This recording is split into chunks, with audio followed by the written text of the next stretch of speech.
بحمد ربي أبدأ المنيرة ثم الصلاة والسلام السيرة على نبي اسمه محمد أبوه عبد الله منه مفرد أبوه عبد الله منه مفرد.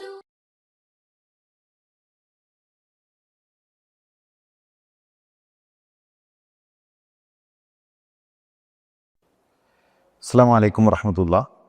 ബിസ്മില്ലാ അൽഹംദുലില്ലാ. അൽഹംദുലില്ലാഹി റബ്ബിൽ ആലമീൻ വസ്സലാത്തു വസ്സലാമു അലാ റസൂലില്ലാ. റസൂലുള്ളാഹി സ്വല്ലല്ലാഹു അലൈഹി വസല്ലം മക്കയിൽ പ്രബോധന പ്രവർത്തനം ശക്തമായി തുടരുകയാണ്. ആ സമയത്താണ് മുശ്രിക്കീങ്ങൾ അള്ളാഹുവിൻ്റെ റസൂലിൻ്റെ അരികിലേക്ക് വരുന്നതും എന്തെങ്കിലും ഒരു ദൃഷ്ടാന്തം, ഒരു അത്ഭുതം, അത് മുഹമ്മദ് നിന്നിലൂടെ പ്രകടമാവുകയാണെങ്കിൽ ഞങ്ങൾ വിശ്വസിക്കാം എന്ന് അള്ളാഹുവിൻ്റെ റസൂൽ സല്ലല്ലാഹു അലൈഹി വസല്ലമയോട് പറയുന്നതും അന്ന അഹ്ല മക്ക സഅലു റസൂലല്ലാഹി സല്ലല്ലാഹു അലൈഹി വസല്ലം അയ്യുരിയഹും ആയ, അവർക്കൊരു ആയത്ത്, ഒരു ദൃഷ്ടാന്തം അവർക്ക് കാണിച്ചു കൊടുക്കണം. മുൻകഴിഞ്ഞു പോയ തലമുറകളിൽ ദൃഷ്ടാന്തങ്ങൾ ഉണ്ടായിട്ടുണ്ട്. റസൂലുള്ളാഹി സ്വല്ലല്ലാഹു അലൈഹി വസല്ലമയുടെ ജീവിത കാലഘട്ടത്തിലും എമ്പാടും മുഅ്ജിസത്തുകൾ ഉണ്ടായിട്ടുണ്ട്. എന്നാൽ അവരാവശ്യപ്പെടുകയാണ്, ഞങ്ങൾ സ്വീകരിക്കണമെങ്കിൽ, ഞങ്ങൾ വിശ്വസിക്കണമെങ്കിൽ സാധാരണഗതിയിൽ ഇവിടെ സംഭവിക്കാത്ത ഒരു കാര്യം, ഒരു ആയത്ത്, അത് നിന്നിലൂടെ പ്രകടമാകണം. യഥാർത്ഥത്തിൽ വിശ്വസിക്കാനല്ല ആ ചോദ്യം, അവർക്ക് അവരുടെ കുഫ്റിൽ ഉറച്ചു നിൽക്കാനാണ്. റസൂലുള്ളാഹി സ്വല്ലല്ലാഹു അലൈഹി വസല്ലം ഞങ്ങൾക്കത് കഴിയില്ല, അപ്പോൾ ഞങ്ങൾക്ക് ഞങ്ങളുടെ കുഫ്റിൽ ഉറച്ചു നിൽക്കാം എന്നതുകൊണ്ടാണ് അവർ ചോദിക്കുന്നത്. ഫഅറാഹുമുൽ ഖമറ ശിഖൈൻ ഹത്താ റഔ ഹിറാഹ ബൈനഹുമാ, ചന്ദ്രൻ രണ്ടായി പിളർന്നു. മാത്രവുമല്ല, ഹിറ പർവ്വതം, അതിൻ്റെ രണ്ടു ഭാഗങ്ങളിലേക്ക് ചന്ദ്രൻ മാറുന്നത്, ചന്ദ്രൻ രണ്ടായി പിളരുന്നത് അവരുടെ മുന്നിൽ കാണിക്കപ്പെട്ടു. അപ്പോൾ ഒരു വലിയ ഒരു അത്ഭുതം. ചന്ദ്രൻ പിളരുന്നത് മുശ്രിക്കീങ്ങൾ കണ്ണിൽ കാണുകയാണ്. അവിടെ ഒരുമിച്ച് കൂടിയവരെല്ലാം ആ കാഴ്ച കാണുകയാണ്. എന്നാൽ അവരത് വിശ്വസിച്ചോ? ഇല്ല. അവരുടെ മറുപടി ഹാദ സിഹ്റുൻ, ഇതൊരു കൺകെട്ടാണ്. തീർച്ചയായും മുഹമ്മദ് ഒരു സാഹിറാണ്, നമ്മുടെയൊക്കെ കണ്ണിനെ കൺകെട്ടിലൂടെ തോന്നിപ്പിച്ചതാണ്, ഒരിക്കലും ചന്ദ്രൻ പിളർന്നിട്ടില്ല എന്നവർ അവിടെ വെച്ചുകൊണ്ട് പറയുകയാണ്. മാത്രവുമല്ല, എല്ലാവരെയും ഒരേ സമയം സിഹറിൽ അകപ്പെടുത്താൻ മുഹമ്മദിന് കഴിയില്ല. അപ്പോൾ യാത്രക്കാരായ ആളുകളുണ്ടല്ലോ, ആ യാത്രക്കാരായ ആളുകൾ കൂടെ മക്കയിലേക്ക് എത്തട്ടെ, അവർക്കും ഇത് കാണാൻ കഴിഞ്ഞിട്ടുണ്ടോ, എന്താണ് ഈ വിഷയത്തിൽ അവർക്ക് പറയാനുള്ളത് എന്നതുകൂടെ നമുക്ക് കേൾക്കാം. അങ്ങനെ മക്കയിലേക്ക് കച്ചവടക്കാർ തിരിച്ചെത്തി. അവരും ചന്ദ്രൻ പിളർന്ന സംഭവം അവിടെ സാക്ഷ്യപ്പെടുത്തി. പക്ഷേ മുശ്രിക്കീങ്ങളെ സംബന്ധിച്ചിടത്തോളം ശിർക്ക് അവരുടെ ഹൃദയങ്ങൾക്ക് മൂടിയിട്ടിട്ടുണ്ട്. അവർ കണ്ണുകൾ കൊണ്ട് കണ്ട ആ സത്യത്തെ അംഗീകരിക്കാൻ, ഉൾക്കൊള്ളാൻ അവർ തയ്യാറായിട്ടില്ല. പലപ്പോഴും ഇന്ന് പല ആളുകളും ചോദിക്കാറുണ്ട്, ശാസ്ത്രീയമായിട്ട് അത് തെളിയിക്കാമോ? മുസ്ലിമിനെ സംബന്ധിച്ചിടത്തോളം ഒരു കാര്യം അത് സ്ഥിരപ്പെടണമെങ്കിൽ ശാസ്ത്രത്തിൻ്റെ പിൻബലത്തിൻ്റെ ആവശ്യമില്ല. അത് ഇസ്ലാമിക പ്രമാണങ്ങളിൽ സ്ഥിരപ്പെട്ടാൽ ആ പ്രമാണങ്ങൾക്ക് കീഴൊതുങ്ങുന്നവരാണ് മുസ്ലിം. ശാസ്ത്രീയമായി അത്, അല്ലെങ്കിൽ ആ നാട്ടിൽ അവർക്ക് പരിചിതമായ അവരുടെ വിജ്ഞാനത്തിലൂടെ നടക്കാത്ത ഒന്നായതുകൊണ്ടാണ് അത് അത്ഭുതമാകുന്നത്. അപ്പോഴാണ് അത് അത്ഭുതമാകുന്നതും മുഅ്ജിസത്താകുന്നതും.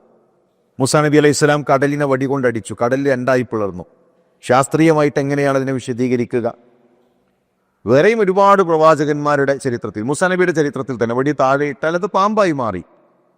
അത് ശാസ്ത്രീയമായി തെളിയിക്കാൻ സാധ്യമല്ല. അതുകൊണ്ടാണ് അത് മുഅ്ജിസത്താകുന്നത്, അത് അത്ഭുതമാകുന്നത്. അത് പ്രവാചകന്മാർ കരുതുമ്പോൾ നടക്കുന്ന ഒന്നല്ല. പ്രപഞ്ചത്തിൻ്റെ നിയമങ്ങൾക്കപ്പുറത്ത് ഈ ഭൂമിയിൽ കാര്യങ്ങളെ നടപ്പിലാക്കാൻ റബ്ബിന് സാധിക്കും. ആ റബ്ബിൻ്റെ ഇടപെടലാണ് ഇത്തരം വിഷയങ്ങൾ എന്നതാണ് ആ വിഷയത്തിൽ നമ്മൾ മനസ്സിലാക്കേണ്ടത്. മഹാനായ ഇബ്നു മസ്ഊദ് റളിയല്ലാഹു തആല പറയുകയാണ്, ഇൻ ഷഖൽ ഖമർ വനഹ്നു മഅ നബി സല്ലല്ലാഹു അലൈഹി വസല്ലം ബിമിന, ഞങ്ങൾ മിനയിലായിരുന്നു, ആ ചന്ദ്രൻ പിളരുന്നത് ഞങ്ങൾ കണ്ടു. ഫഖാൽ, ആ സമയത്ത് റസൂലുള്ളാഹി സ്വല്ലല്ലാഹു അലൈഹി വസല്ലം സ്വഹാബത്തിനോടായി പറഞ്ഞു, ഇഷ്ഹദൂ, നിങ്ങൾ സാക്ഷ്യം വഹിക്കണേ, ചന്ദ്രൻ പിളരുന്നതിന് ഇതാ സ്വഹാബ നിങ്ങൾ സാക്ഷ്യം വഹിക്കുക എന്ന് റസൂലുള്ളാഹി സ്വല്ലല്ലാഹു അലൈഹി വസല്ലം സ്വഹാബത്തിനോടായി പറഞ്ഞു, ജബലിൻ്റെ 2 ഭാഗങ്ങളിലായി ചന്ദ്രൻ പിളരുന്നത് സ്വഹാബത്ത് കണ്ടു. അന്ന് അവിടെ ഉണ്ടായിരുന്ന മുശ്രിക്കീങ്ങളും അവർ കണ്ടു. പിന്നീട് ഹജ്ജിൻ്റെ കാലത്തിലേക്ക് കടക്കുകയാണ്. വ്യത്യസ്ത നാടുകളിൽ നിന്ന് ആളുകളെത്തും. റസൂലുള്ളാഹി സ്വല്ലല്ലാഹു അലൈഹി വസല്ലം അവരോട് ഇസ്ലാമിനെ പരിചയപ്പെടുത്തി, അവരെ ഇസ്ലാമിലേക്ക് ക്ഷണിച്ചു. ഒരുപാട് പ്രമുഖരായ ആളുകൾ, വ്യത്യസ്ത ദേശങ്ങളിൽ നിന്നുള്ള, വ്യത്യസ്ത നാടുകളിൽ നിന്നുള്ള പ്രമുഖരായ ആളുകളുടെ ഹൃദയങ്ങളിലേക്ക് ഇസ്ലാം പ്രവേശിച്ചു. അപ്പോഴാണ് മഹാനായ തുഫൈൽ ഇബ്നു അംർ അദ്ദൗസി അദ്ദേഹം മക്കയിലേക്ക് കടന്നു വരുന്നത്. അദ്ദേഹം യമനിലെ ദൗസ് ഗോത്രത്തിൻ്റെ നേതാവാണ്.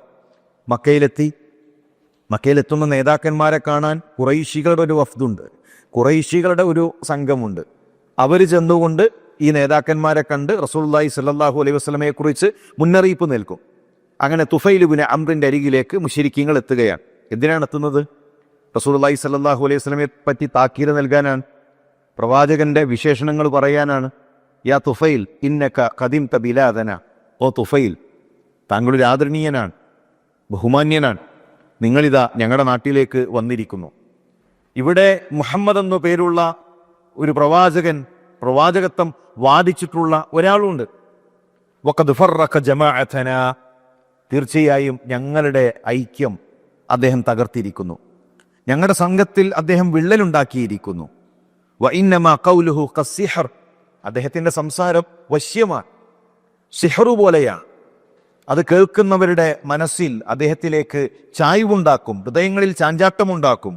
യുഫർരിഖു ബൈന റജുലി വബൈന അബീഹി, ഒരാളെയും അയാളുടെ ഉപ്പയെയും തമ്മിൽ മുഹമ്മദ് അകറ്റിയിരിക്കുന്നു, സഹോദരന്മാരെ പരസ്പരം അകറ്റിയിരിക്കുന്നു, ഭാര്യയും ഭർത്താവിനെയും പരസ്പരം അകറ്റിയിരിക്കുന്നു. അത്രമാത്രം വശ്യമാണ് മുഹമ്മദിൻ്റെ സംസാരം. ഞങ്ങൾക്കിടയിൽ ഇതാ മുഹമ്മദ് ഭിന്നതയുണ്ടാക്കിയിരിക്കുന്നു. ആ ഭിന്നത നിങ്ങളുടെ നാട്ടിലും എത്തുന്നത് ഞങ്ങൾ പേടിക്കുകയാണ്. പലപ്പോഴും നമ്മൾ മനസ്സിലാക്കേണ്ടത്, ഒരു തൗഹീദിൻ്റെ പള്ളി വന്നാൽ, ഒരു തൗഹീദി സംസാരം നടത്തുമ്പോൾ അപ്പോൾ ആളുകൾ പറയുന്നതാണിതാ, ഇതോടുകൂടെ ഇവിടെ ഭിന്നത വരുന്നു. സത്യത്തിൽ നമ്മൾ ആലോചിക്കേണ്ടത്, എന്തിലാണ് ഇന്ന് ഐക്യമുള്ളത്? ജനങ്ങൾ ശിർക്കിലാണ് ഐക്യപ്പെട്ടിരിക്കുന്നത്, ജനങ്ങൾ ബിദ്അത്തിലാണ് ഐക്യപ്പെട്ടിരിക്കുന്നത്, ജനങ്ങൾ ബലാലത്തിലാണ് ഐക്യപ്പെട്ടിരിക്കുന്നത്. തൗഹീദിലേക്ക് വരൂ എന്ന് പറയുമ്പോൾ അത് ഐക്യം തകർക്കലാകും. സുന്നത്തിലേക്ക് വരൂ, ഇതാണ് റസൂലുള്ളാഹി സ്വല്ലല്ലാഹു അലൈഹി വസല്ലം പഠിപ്പിച്ച ദീൻ, ഇതെല്ലാം പുത്തനാചാരങ്ങളാണ് എന്ന് പറയുമ്പോൾ, ഞങ്ങളിത് ഐക്യത്തിലാണ്, ഇത് സമൂഹത്തിൽ എല്ലാവരും ചെയ്യുന്നതാണ്, ഇത് ഭൂരിപക്ഷം ചെയ്യുന്നതാണ്. ഷിർക്കിലും ബിദ്അത്തിലും ഐക്യപ്പെട്ടിട്ട് എന്തു കാര്യം? തൗഹീദാണ് സ്വർഗത്തിൻ്റെ വഴി, സുന്നത്താണ് സ്വർഗത്തിൻ്റെ വഴി. ആ വഴിയിൽ ഒരാളാണെങ്കിലും, നമ്മൾ ഒറ്റക്കാണെങ്കിലും ആ വഴിയോട് ചേർന്ന് നിൽക്കാൻ നമ്മളെ സംബന്ധിച്ചിടത്തോളം സാധിക്കണം. ഇപ്പം മക്കയിലെ മുശ്രിക്കീങ്ങളുടെ സംസാരം കേട്ട് തുഫൈൽ ഇബ്നു അംർ അദ്ദേഹം പേടിക്കുകയാണ്. അദ്ദേഹം പറഞ്ഞു, ഒരിക്കലും ഞാൻ മുഹമ്മദിൻ്റെ സംസാരം ഞാൻ കേൾക്കില്ല, മുഹമ്മദിൻ്റെ കൂടെ ഞാൻ ഇരിക്കില്ല. അദ്ദേഹം 2 ചെവികളും അടച്ചു.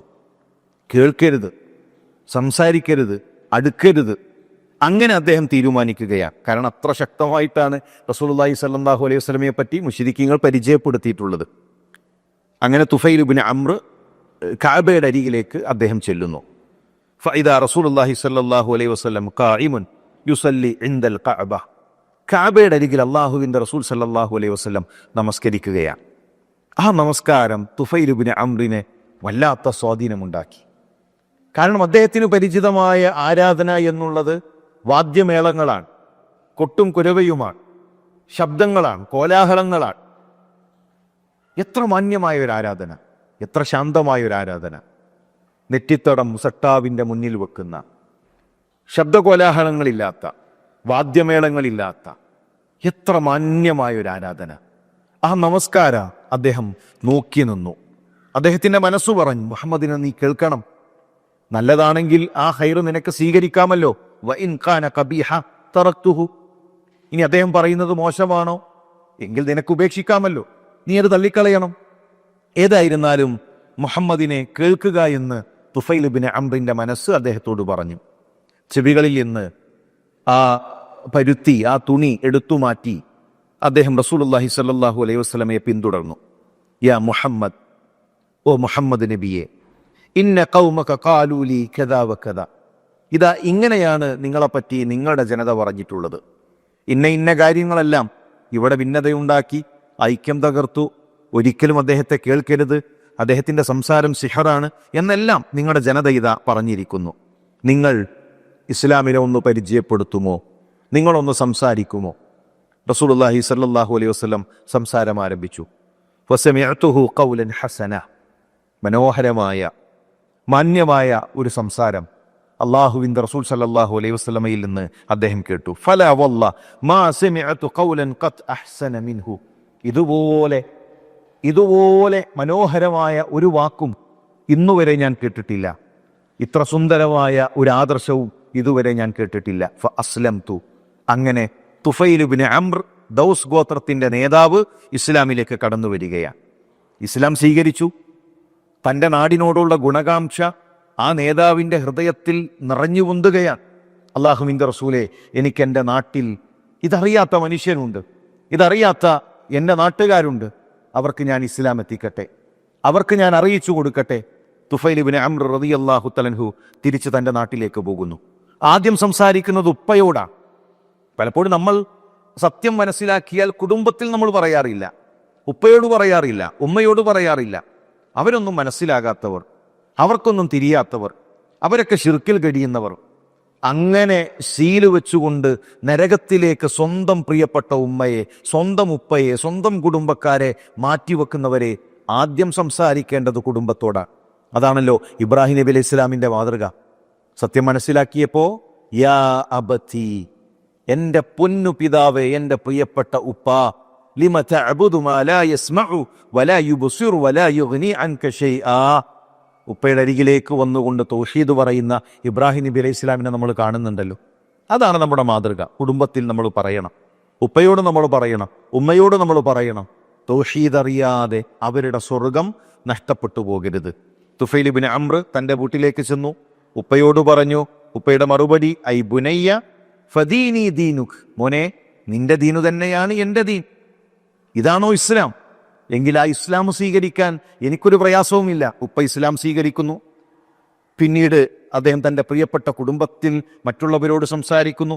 ദൗസ് ഗോത്രത്തിലേക്ക് അദ്ദേഹം ഓരോ വീടും കയറിയിറങ്ങി സംസാരിക്കുകയാണ്. പക്ഷേ അവരാ സംസാരം കേൾക്കുന്നില്ല, അവരത് സ്വീകരിക്കാൻ തയ്യാറാകുന്നില്ല. അദ്ദേഹം റസൂലുള്ളാഹി സ്വല്ലല്ലാഹു അലൈഹി വസല്ലമയുടെ അരികിലേക്ക് വീണ്ടും എത്തി. ഇന്ന ദൗസൻ ഖദ് അസത് വഅബത് ഫദ്ഉല്ലാഹ അലൈഹാ. അല്ലാഹുവിൻ്റെ റസൂലേ, എൻ്റെ ഗോത്രം ഇതാ അവരെ ധിക്കരിച്ചിരിക്കുന്നു, അവർ കേൾക്കുന്നില്ല, അവർ പിന്മാറുകയാണ്. അങ്ങ് അല്ലാഹുവിനോടൊന്ന് എൻ്റെ ഗോത്രത്തിന് വേണ്ടി പ്രാർത്ഥിക്കണേ റസൂലേ. റസൂലുള്ളാഹി സ്വല്ലല്ലാഹു അലൈഹി വസല്ലം ആകാശങ്ങളിലേക്ക് കൈകൾ ഉയർത്തി പ്രാർത്ഥിച്ചു. അല്ലാഹുമ്മ ഹ്ദി ദൗസൻ വഅതി ബിഹിം ഇർജിഅ ഇലാ ഖൗമിക്. അല്ലാഹുവേ, ദൗസ് ഗോത്രത്തിന് ഹിദായത്ത് നൽകണമേ, അവരിലേക്ക് ഇസ്ലാം എത്തിക്കണമേ. തുഫൈൽ, താങ്കളുടെ നാട്ടിലേക്ക് തന്നെ തിരിച്ചു പോവുക എന്ന് റസൂലുള്ളാഹി സ്വല്ലല്ലാഹു അലൈഹി വസല്ലം വീണ്ടും തൻ്റെ ദൗസിലേക്ക് ചെന്ന് ഇസ്ലാമിക പ്രബോധനം നടത്തി. 70ഓളം കുടുംബങ്ങളിൽ ഇസ്ലാം എത്തിച്ച്, 70ഓളം വീടകങ്ങളിൽ ഇസ്ലാം എത്തിച്ച്. അങ്ങനെയാണ് പിന്നീട് തുഫൈൽ ഇബ്നു അംർ അദ്ദേഹം തിരിച്ചു വരുന്നത്. ബദറും ഉഹുദും ഖന്തക്കും കഴിഞ്ഞ് ഖൈബറിൻ്റെ സമയത്ത് വീണ്ടും അദ്ദേഹം റസൂലുള്ളാഹി സ്വല്ലല്ലാഹു അലൈഹി വസല്ലമയെ കണ്ടു. അബൂ ഹുറൈറ റളിയല്ലാഹു തആല അൻഹു അദ്ദേഹത്തിലൂടെയാണ് ഇസ്ലാമിലേക്ക് കടന്നു വന്നിട്ടുള്ളത്.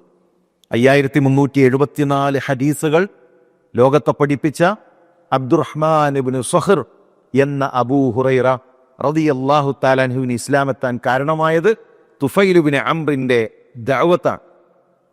അതുകൊണ്ട് തന്നെ അദ്ദേഹത്തിന് ലഭിക്കുന്ന പ്രതിഫലം എത്രയായിരിക്കും?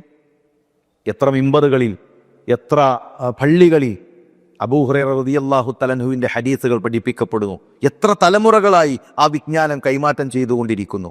അതിൻ്റെ എല്ലാം പ്രതിഫലം യമാമ യുദ്ധത്തിൽ ഷഹീദായ തുഫൈൽ ഇബ്നു അംർ അദ്ദൗസി റളിയല്ലാഹു തആല അൻഹുവിൻ്റെ ഖബറിലേക്കും എത്തുന്നുവെങ്കിൽ, പ്രിയമുള്ളവരെ, ഇത് പ്രബോധന പ്രവർത്തനങ്ങളിൽ നമുക്കുള്ള ഒരു ആവേശമായി ഈ ചരിത്രം മാറണം. ഇൻഷാ അല്ലാഹ് ചരിത്രത്തിൻ്റെ മറ്റു ഭാഗങ്ങൾ നമുക്ക് അടുത്ത ക്ലാസ്സിൽ പഠിക്കാം, മനസ്സിലാക്കാം. അള്ളാഹു സഹായിക്കട്ടെ. അസ്സലാമു അലൈക്കും വറഹ്മത്തുള്ളാഹി.